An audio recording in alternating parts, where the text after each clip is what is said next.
It's time for today's travel and cruise industry news. With the latest from travel and cruises around the world, here's your host, Chillie Falls. Well, hey everybody, it looks like I had a little glitch there as the intro was playing. Anyway, welcome to Travel and Cruise Industry News. I hope you can hear me. So, not entirely sure since it cut out of the intro.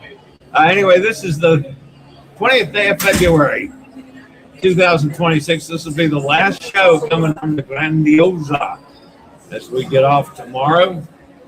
Today's show is brought to you by Will U.S., the owner of Scoot Around, and by Chilliescruises. One little anecdote to point out this morning, this is a sea day, and they had a brunch as opposed to regular breakfast. And we were there when it opened at 8:30, so our two little tables were together. And by the time we had eaten and left, and there had to be 1,000 people in line. The line stretched for half the length of the ship, it seemed like. So, there's a lot of people on this ship. I think the number was 5,300 actual guests. All right, we do have quite a few news stories today and another area to cover. The lead story this morning is a fire forces evacuation of a cruise ship. That happened just a few hours ago. Opposition grows to proposed Tampa Bay cruise port. A pregnant passenger loses twins. Carnival celebration makes late night rescue. Also today, a passenger arrested on board Freedom of the Seas. Norwegian Prima itinerary change. Come on, slide down here. It's a script that got stuck. Norwegian Prima itinerary change. Former CEO headed for Norwegian. That's with a question mark.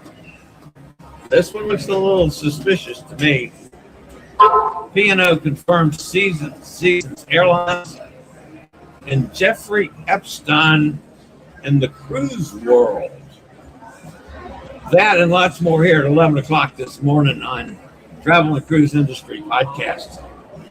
Today, folks, is National Cherry Pie Day. How can you go against that? Cherry pie with ice cream or whatever. Hot Air Tom's over here sticking his thumb up he's sticking it down it, but never mind. He obviously doesn't like that. This day in history, in 1909. Got any guesses? The Titanic sank.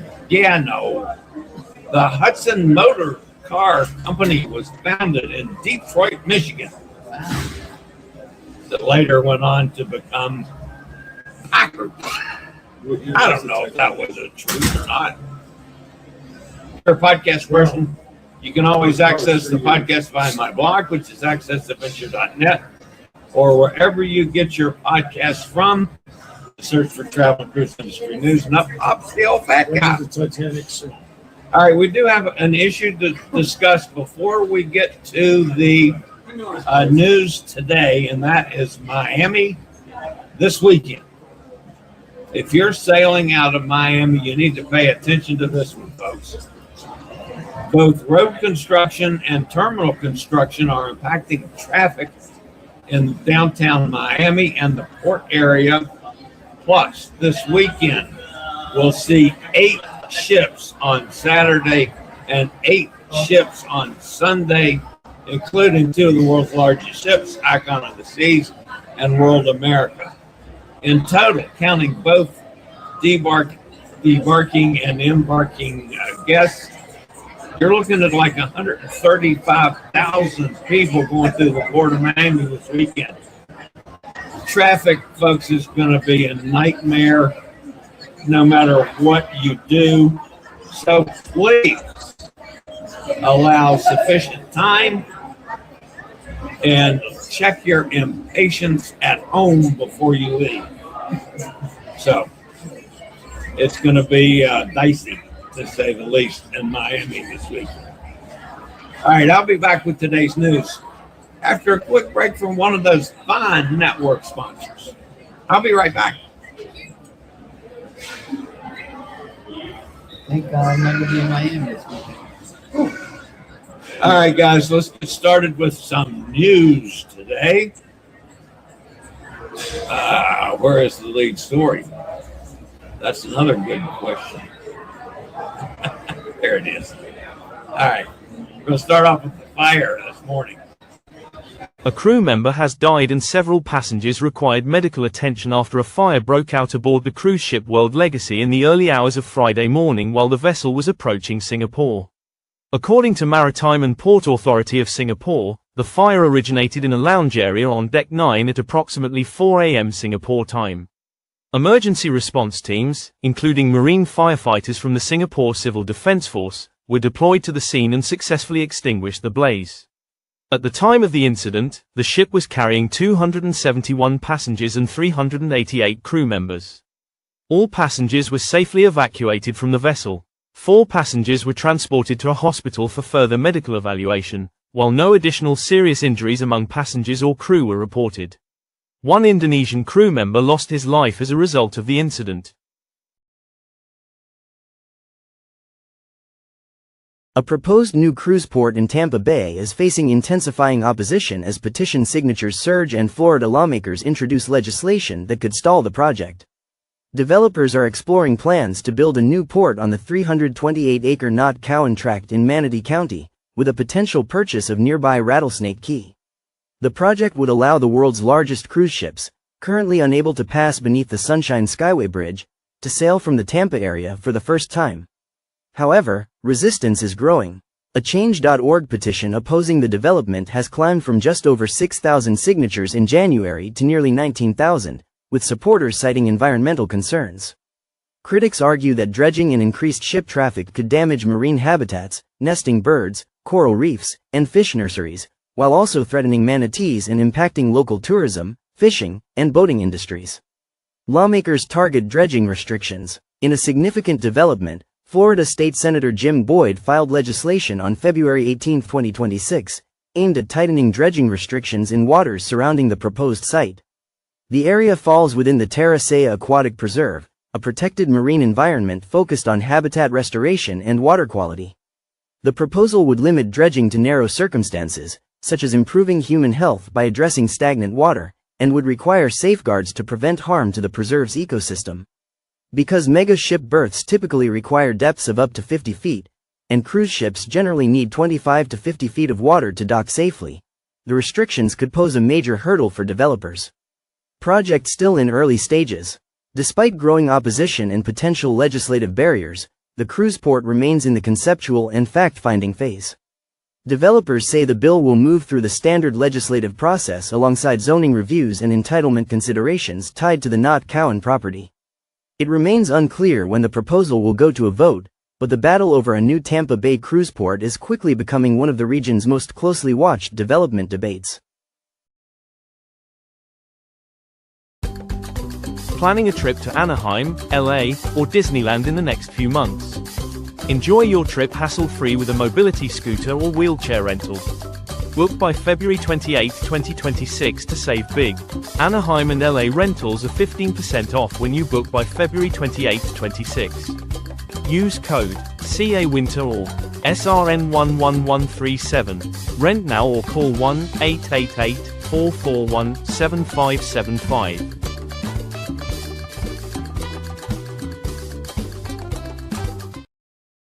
A Maryland couple is mourning the heartbreaking loss of their twins after a medical emergency aboard Norwegian Jewel during a February cruise. Paris Singleton Ajaero, who was 21 weeks pregnant, boarded the Norwegian Cruise Line ship with her mother on February 1, 2026, for the 4-night rise and rhythm music-themed sailing from Tampa to Cozumel. At the time of departure, she met NCL's policy, which allows pregnant guests to sail if they are fewer than 24 weeks along at the end of the cruise. Despite having no prior complications and receiving a routine checkup the day before embarkation, Paris went into unexpected preterm labor shortly after the voyage began. She was treated at the ship's medical center, where her son, John Jr., was delivered prematurely but was too young to survive. The ship arranged a medical evacuation to Cancun, Mexico, where her daughter, Journey Rose, was also born prematurely and later passed away. Family faces ongoing challenges. Paris was able to connect with her husband, John Aguirre, by video from the hospital in Mexico, introducing him to their twins virtually. However, due to international regulations and repatriation requirements, the babies remain in Mexico while the family works to bring them home to the United States. Paris was discharged after spending just one day with her children, and John has not yet been able to hold them in person. Fundraiser launched to help with expenses. In addition to grieving their loss, the couple now faces mounting medical and repatriation costs. A family friend has launched a GoFundMe campaign with a goal of $28,000 to assist with expenses, and more than $19,000 has already been raised. The family continues working to reunite with their twins before laying them to rest in the US. A 29-year-old man was arrested at Port Miami on February 17 after U.S. Customs and Border Protection officers allegedly discovered child sexual abuse material on his cell phone following a cruise. According to the Miami-Dade Sheriff's Office, Basilios Graeb of Haifa, Israel, was taken into custody aboard Freedom of the Seas, operated by Royal Caribbean International, after authorities received a suspicious activity report tied to the purchase of abusive material. Officers boarded the ship before regular passenger disembarkation and conducted a border search of Graeb's cell phone. An arrest report states that officers found a video depicting the sexual abuse of a young child.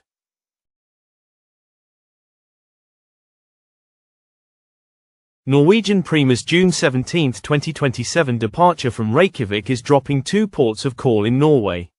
The reasoning for the change is cited as berth space no longer being available for the ship. The impacted cruise is a one-way voyage from Reykjavik, Iceland to Southampton, UK. Norwegian Prima will now visit Malloy and Stavanger instead of Flam and Bergen.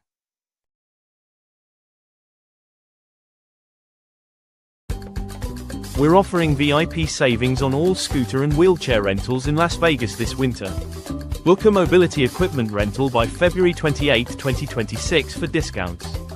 The rental can take place anytime within the next 90 days. Get out and explore the Strip. Call Scootaround at 1-888-441-7575 or reserve online. Rentals in Las Vegas are 15% off when booked by February 28, 2026 and 20% off if you pick up directly from our Scootaround location. Use code LVWinter or SRN11137.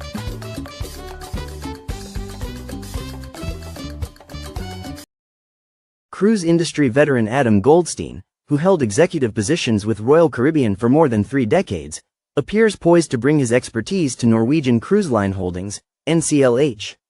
In a commentary that appeared in Fortune on February 19, 2026, Goldstein says he supports operational changes that a major investor, Elliott Investment Management, demanded in a scathing financial critique of the cruise giant.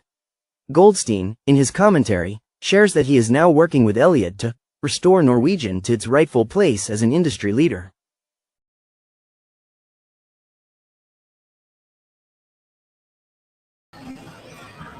Now, my question on this one, which came first? Do you think Elliott talked to Goldstein? Or did Goldstein talk to Elliott? Do they come up with this plan together? Is this a move to oust Norwegian's hierarchy and the subway guy and replace him with Goldstein? Could be. I've still got some serious questions about this one, folks. And all from a 10% share of the company. That's what Elliott has. I don't know if Goldstein owns any Norwegian stock or not. I got a feeling we're going to hear more on this story in the upcoming days. P&O Cruises confirmed TUI Airways, Norse Atlantic Airways and Virgin Atlantic as airline partners for its winter 2026-27 Caribbean fly cruise season. For our fly cruise guests, their holiday begins at the airport, so getting the flight experience right really matters to us, said Paul Ludlow, president of Carnival UK and P&O Cruises. That's why we're delighted to be continuing our long-standing relationships with TUI, Norse Atlantic, and Virgin Atlantic.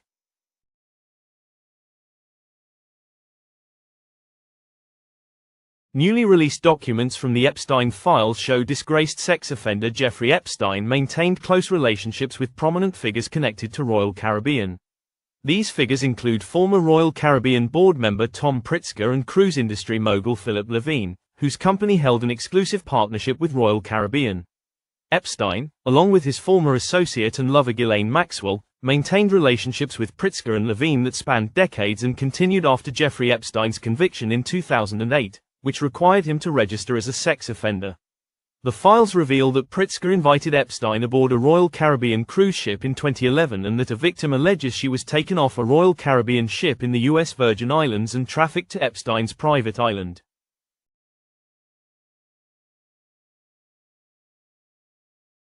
I never thought I'd have to comment on Jeffrey Epstein on this show, but obviously there's some ties to one of the cruise lines.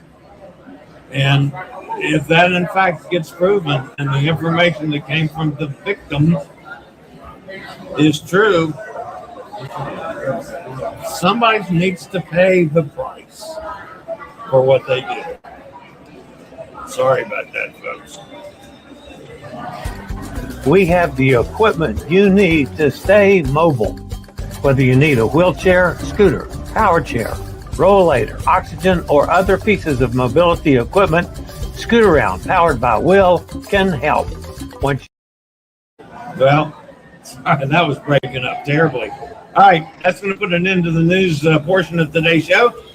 Let's go over and check and see who is in the chat room today. What do you know? John Reitmeyer, who's sitting right across the table from me, says goodbye, Grandiosa. And we'll be getting off tomorrow morning. Bob's with us. Good morning, Bob. Hope you're all having a great cruise. Yeah, it's had some ups and downs, but it's overall, yeah, it's been a good experience. And of course, it's been great fun for me to be cruising with, all the family, Chillie's Cruises. So that's terrific. Joanne's with us. Good morning, Chillie and crew. Heading for a cruise Sunday. If Snowmageddon doesn't mess it up. Driving to the port. Yeah, I've been looking at the weather that I'll be going through on my trip up to Kentucky, and it could get a little dicey. There's Mike from the other side of the pond. Says good morning to everyone. Hope you've enjoyed Grandiosa. And John. Yes, I've enjoyed John. I always enjoy John.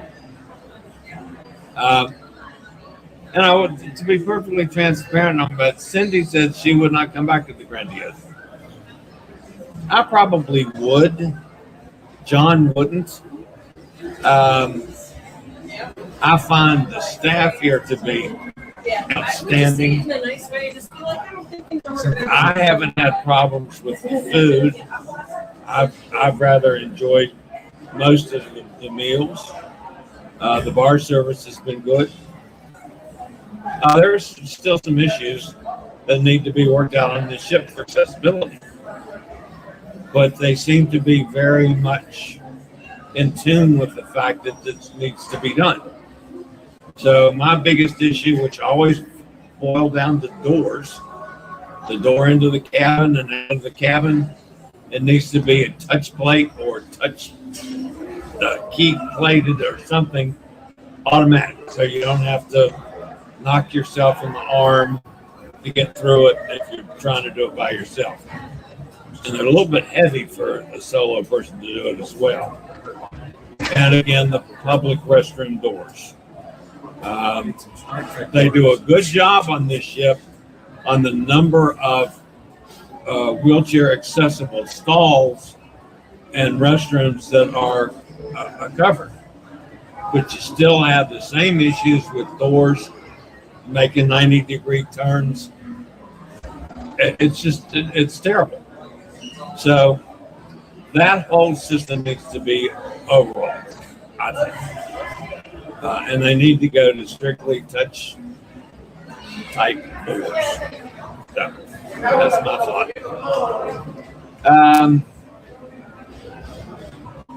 John says, Great people, average food, bad beds, boring activities. Well, yeah, I can see where John would say that. I'm starting to have trouble with the beds too. I've been pretty uncomfortable the last couple nights. It bothered me at first. So, but anyway, it's been a good 2 weeks. I would do Grandiose again. I can't write fabulous reviews about it because there's still a number of issues. I will say one thing again about the crew here. The crew has been wonderful, doing all kinds of extra little things that you don't find on a lot of ships. So, just saying that. All right, guys. And that used to be the complaint of MSC, that the crew was there. Yeah. Nose in the sky. And I don't find that at all. Yeah, that's John in the background agreeing with that, and it used to be the exact opposite. So, all right, that's going to wrap me up for the Grandiosa. No show on Monday because I have no idea where I'll be. Lost it as no good. Somewhere driving soon. I don't think there's any way I can get to Kentucky by Sunday night, so I'm pretty sure that's going to go into Monday. Hopefully everything is set up so that I will be in studio on Wednesday from Louisville, Kentucky. So, all right, guys, as always, thanks for being with me. And please smash that thumbs up button. That'll help the channel out a lot. If you have not subscribed, please do so. The bell notification will let you know when I go live or when a new video is posted. That's it for now. Coming to you from the steakhouse on the MSC Grandiosa, the Butcher's Cut Steakhouse. By the way, it's a really good place to eat. All right, guys, that's it for this one. I'll see you next time. As always, stay safe, stay healthy, think about cruising, and hopefully one day soon we'll all get together on the high seas. Great day, everybody. See you next time. I regularly post videos on all facets of the travel and cruise industry, so if you like to keep up with the latest in cruise ships, ports of call, cruises themselves, Chillie chats, and travel and cruise industry news, just hit the little subscribe button in the lower right-hand corner, hit the bell notification so you'll be notified when a new video is up or we go live.